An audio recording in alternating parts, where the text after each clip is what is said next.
Say that screams can be heard coming from... Hi, I'm Bill Maher, and I'm bringing politically incorrect Put that philosophy. motherfucker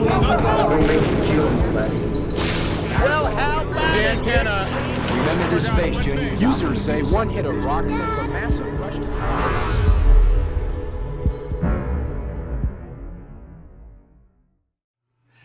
to... Jim Novotny. This is such a good segment. Look at him dealing with that microphone stand. I'll tell you about this microphone stand in a little while here. Anyway, what are we doing? Hi, everybody. Yeah, it's been a while since I've posted anything. I try not to bother you too much. What are we doing? We're doing, and the date is August 28th. And that means that we are only a couple of weeks away from the library screening. Yeah, I'm going to call it a premiere. I tried to get around that whole calling it a premiere, but that's what it is, I guess, you know. Yeah, I'm not charging ticket prices or anything like that. It's free for everybody, so come on down. At some point, it may not be free. But anyway, so I want to tell you about a story about the poster. I've posted the poster online, and actually there's been a little bit of a redesign since that version, but I haven't really told the story. And the story begins about the poster way back 7 years ago, when close to 7 years, I guess, when I had just begun. I hadn't started editing anything. I think Jim and I had just finished capturing all the footage into the system, and all 600 hours of it. Yeah, that's what I had to wade through to cut this documentary. It has contributed to it taking so long, but 7 years is not a long time for cutting a documentary. But anyway, so I'm sitting here and I'm clicking through various clips in the editor and showing Bill, and we're talking about it, and I'm kind of elucidating my thoughts, you know, just as they come to me, because Bill is sitting here and I know that he's going to absorb that. And I'm telling him one of the things I want to do pretty quickly is design a poster, because I want to start cementing a relationship in people's minds with that image associated with the documentary. So you try to get that stuff out for promotions as early as possible, and it's never too soon to start thinking about it.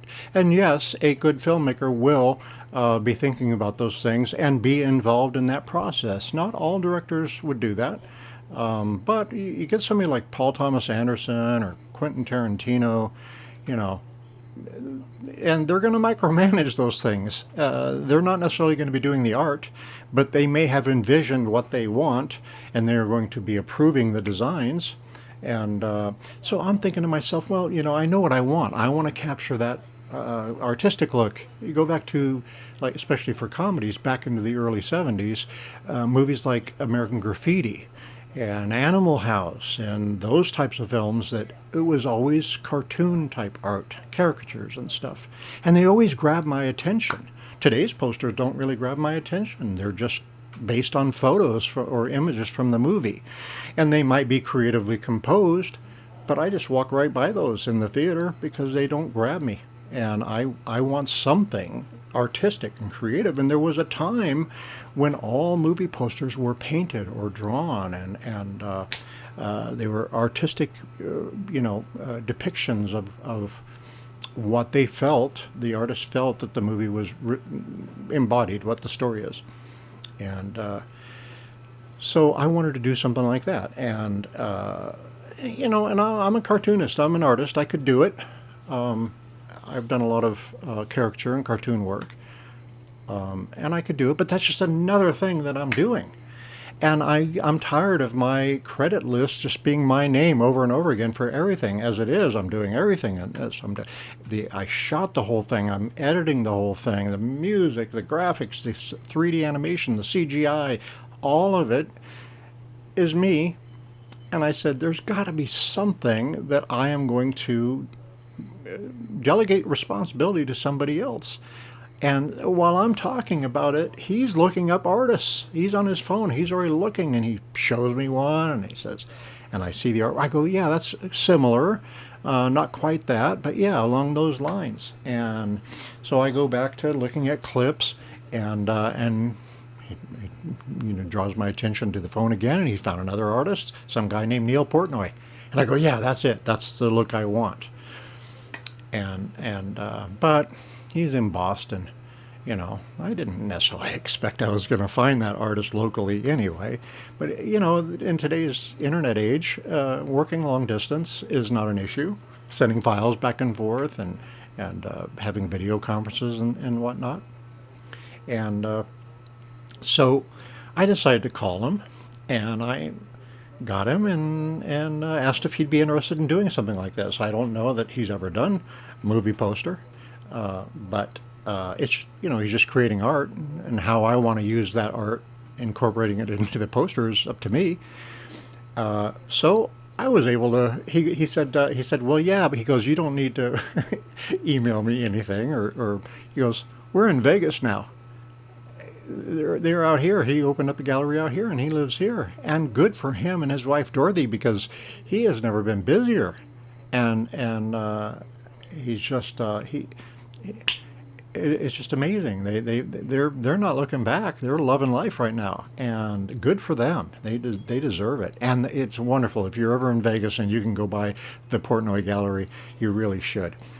And so I bring him all these photos and stills from the stills from the movie itself, so he has the faces to reference, and he created that. He created, you know, here's a miniature version of the one sheet, the 4x3 one sheet, and can't get it all in this frame, but yeah. And the original version had, I had him put Bill Maher, comedian Bill Maher, over in this space, standing up on the van, a little miniature Bill Maher. And he says, I'll put him there in case you don't do that interview, and you can easily paint him out, which I did, because the scope of the documentary changed. And the reason I was going to interview Bill Maher was no longer necessary. So I removed Bill Maher, and then I took a high-resolution photo of his artwork, and then I incorporated it into a one-sheet design. It's called a one-sheet because in one sheet you have told the person looking at the poster everything they need to know about the movie, or most of it. So the title and subtitle and credits and the studio and etc. And so it's my favorite one sheet that I have in my home, up in my media area, is the poster for American Beauty. I have a signed, certified, so all the stars of the movie, Kevin Spacey, Annette Bening, and all of them signed it. And but I love the artwork. That's one that you just can't pass by if you see that up in the theater. But I have many posters, movie posters around the house, and all of them have some kind of artistic design to them. Most of them. Even mine, the other movies I've done and the posters I've designed for them are more of an artistic representation. And because in the old day, that's what days they used to do that. If you can get Saul Bass to be designing your poster, that's what you want. And so now I have something that I feel that fits well within that realm. And so I took those. I took the high resolution photo. I didn't scan it. I may in the future. But you have to pay some money to get artwork that size scanned. But the high resolution photo worked. I am scaling it up a little bit for the 24x36. You wonder if it's going to hold up, because it's just a little larger than Neil's original artwork. In fact, let me hold on.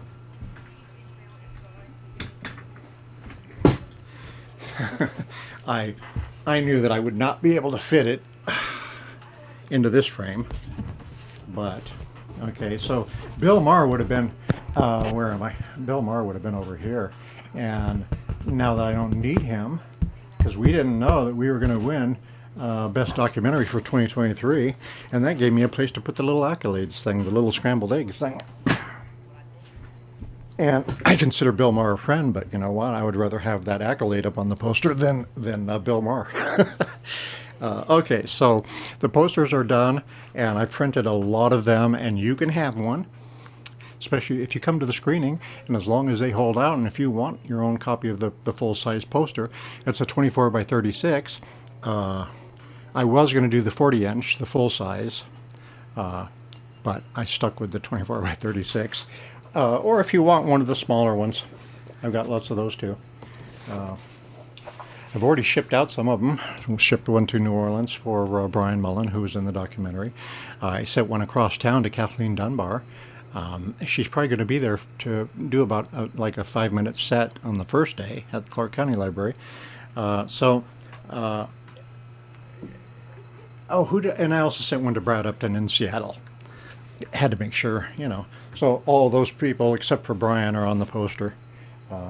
But anyway, yeah, come down and hit me up for a poster if you want one.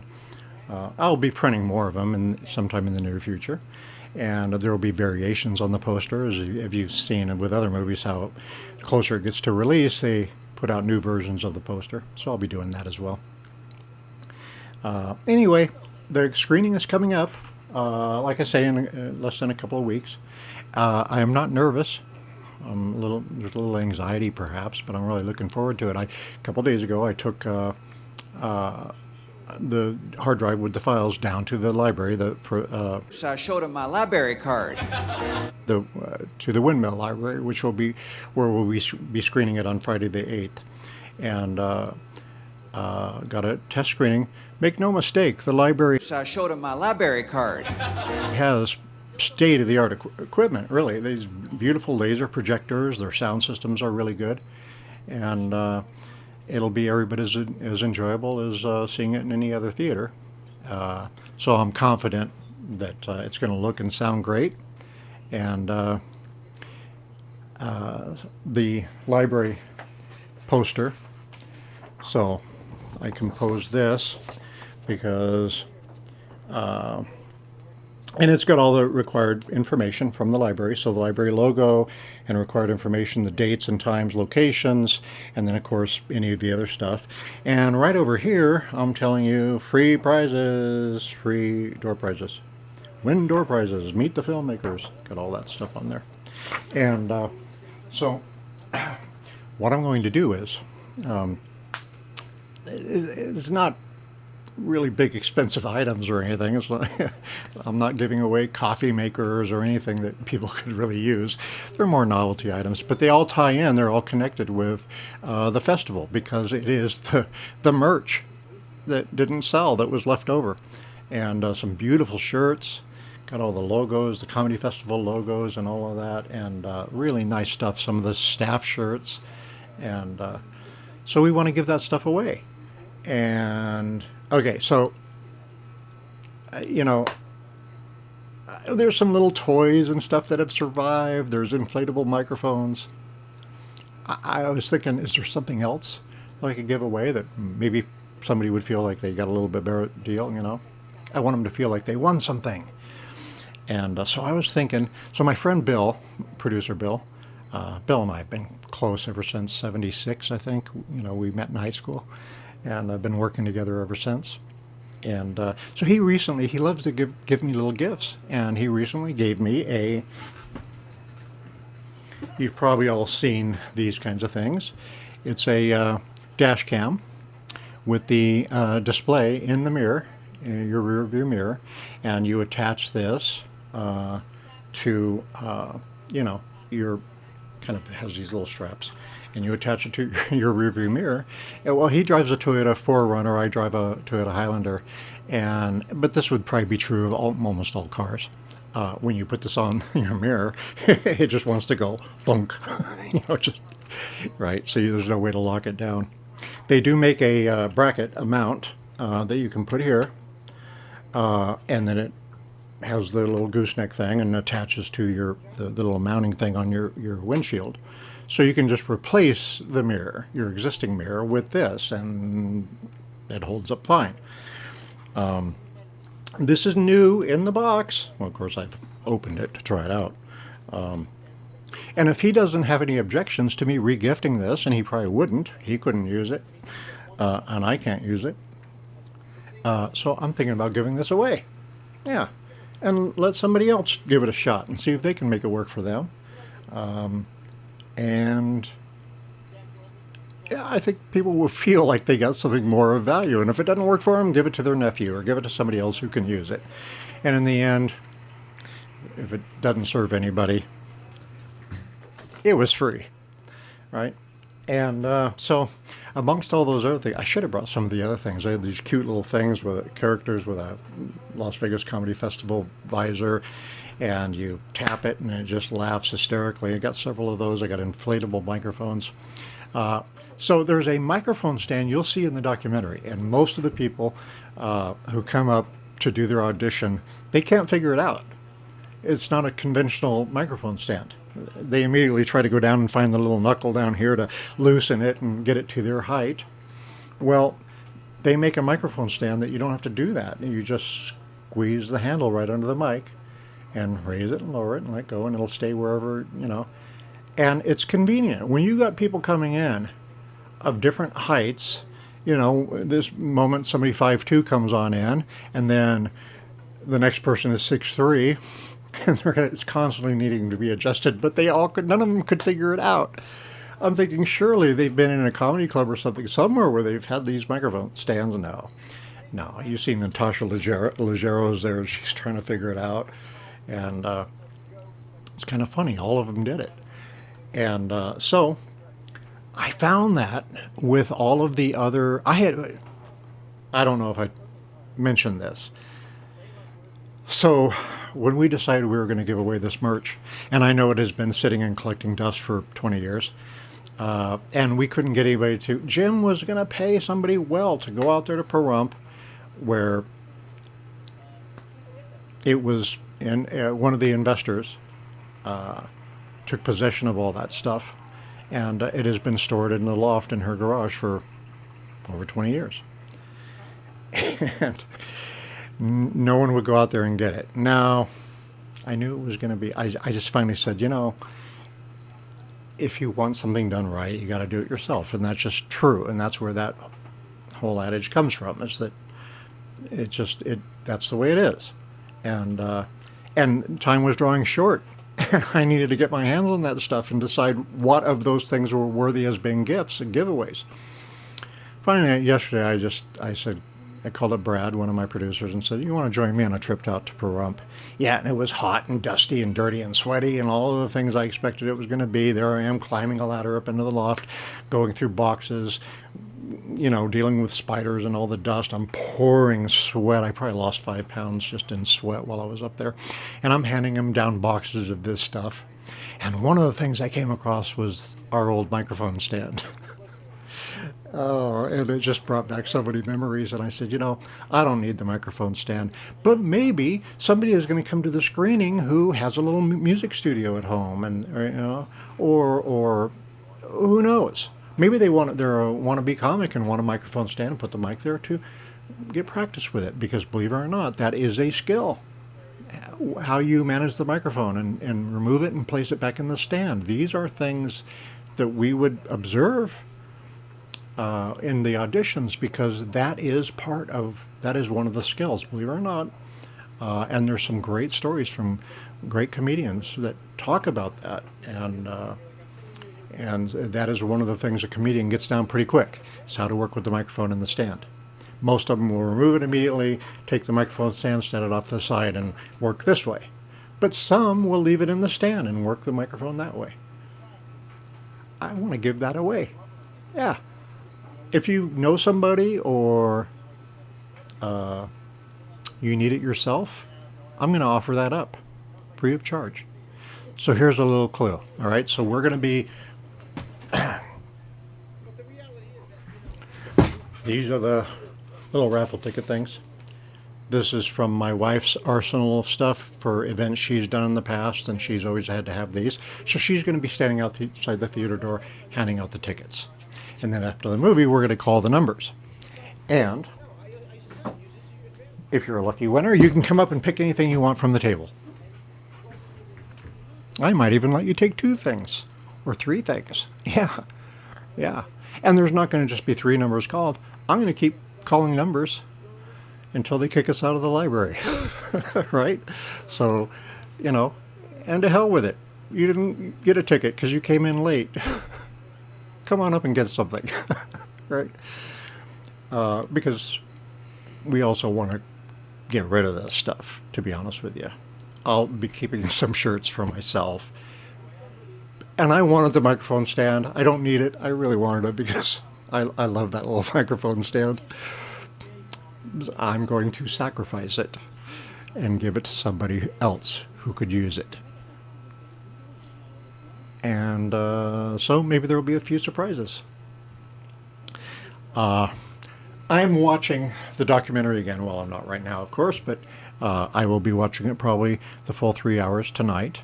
It's what we call the filmmaker's curse. I've heard George Lucas talk about that. That you make the movies you want to see. Nobody else is going to make it. So this is how people like Spielberg and Lucas and all of them started out way back then. Is I want to see this movie, you know. And Spielberg really wanted to see, and Lucas wanted to see Indiana Jones, that first one, Raiders of the Lost Ark. Well, we're going to have to make it, you know. And they love their film, but the curse comes when you have to watch it over and over and over again. And it doesn't end with the film being done. You're going to be... George Lucas talks about how he'll be going to an event where he's being honored or something like that, you know, and they're going to be showing Star Wars. And so he has to sit there through the movie again with the audience, and that's okay. Yeah. I don't mind watching it. It's just that you need a little bit of a break, and but I have to watch it. I'm not watching it for content. I am now satisfied with the content. I can't see any cuts that I want to make. I need to check it to make sure there's no rendering errors, because that's my biggest fear. If I'm nervous about anything for this screening, it is that I'll be watching it, kicking back with the audience. Maybe I'll be back in the green room, I don't know.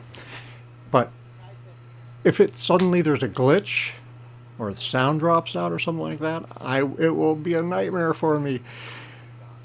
And I want to make sure that this thing is clean all the way through. So that's what I'm watching. I literally got memory again this morning. The whole cross-meter of the documentary is around 600 gigabytes. So I'm trying to transfer it to 4 files. 4 files, great. They were surprised by. So we plan to do 4 files very quickly. But much smaller files, I think. 110 gigabytes. So that's what we play. And they actually gave me an order. I can see it. My little that'll be around the same one we use at your house. Stream, fast stream. All right, so there it is. We're ready to go. What was the other thing I was going to mention?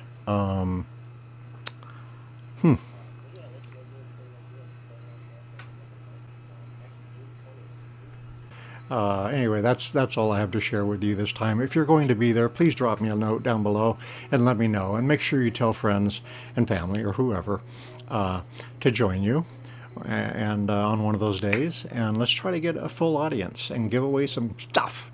All right. Thank you for watching. I hope to see you there. And if you do show up, make sure you approach me and say hi and tell me what you thought of the film. All right. Until then, and then I'll share with you some other things about what's next on the horizon for Laughing All the Way. All right. Till next time.